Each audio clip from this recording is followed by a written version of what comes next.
For today's video guys ay nakapalit kami ng bagong CCTV at meron na namang kakawatin ang mga kawatan, pero at this time guys napaka high tech na ng CCTV na napalit namin at hindi na basta-basta.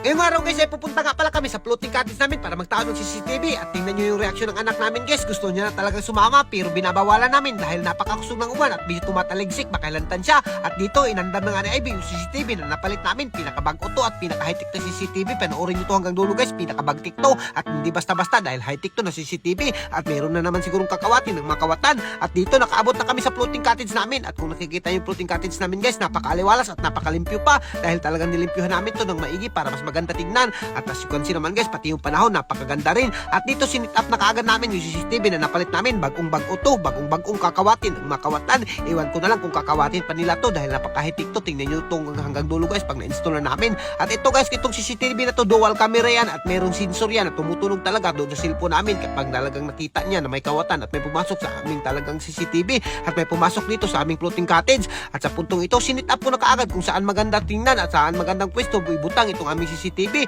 At ito nga guys, binubugkot lang talaga namin itong CCTV namin dahil talagang nalilisudan kami i-istro dito sa kawayan. Kaya bugkot-bugkot na lang muna guys para dali kawatin ng mga kawatan. At shout out sa mga kawatan dyan na nanonood, mabuhay kayo hanggat gusto nyo. Mayroon na naman kaming bagong CCTV, testingan nyo pagkawat dahil masasakpan na namin kayo. At dito pagtanaw ko sa CCTV at pagbutang ko dito sa kilid, parang hindi bagay at parang nalilisudan talaga ako. At dito nga kung nakikita nyo, parang pa yung nylon ay talagang nalilisudan rin. Kaya naman naisip-isipan ko na hindi talaga siguro to bagay dito. At dito pinatuloy ko pa rin kahit hindi bagay, at least naman matistingan namin. Pero pagtingin ko dito sa malayo, parang hindi talaga makuha yung angle niya lahat.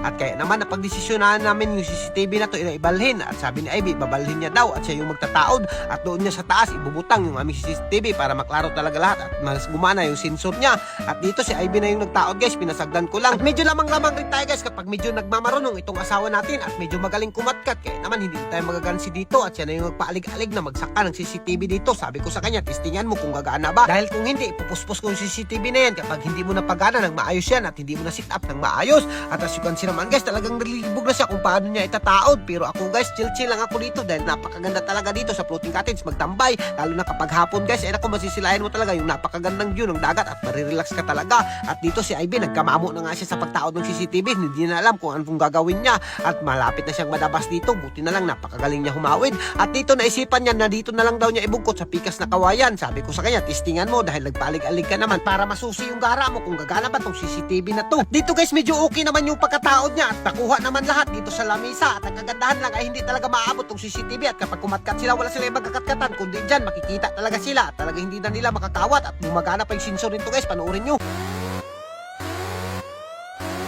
Ganito talaga kaganda yung CCTV na napalit namin. Kaya kayo wag na kayo magpabuang-buang pagpangawat dito sa floating cottage namin dahil masasakpan na talaga namin kayo. At kapag nasakpan namin kayo, ipopost namin kayo dito. At nag-chill-chill na lang muna kami dito ni Ivy para maging ma-relax. At hanggang dito lang muna kami. Tingkod na bisi all, mabuhay ka lahat dyan mga idol hanggat gusto nyo.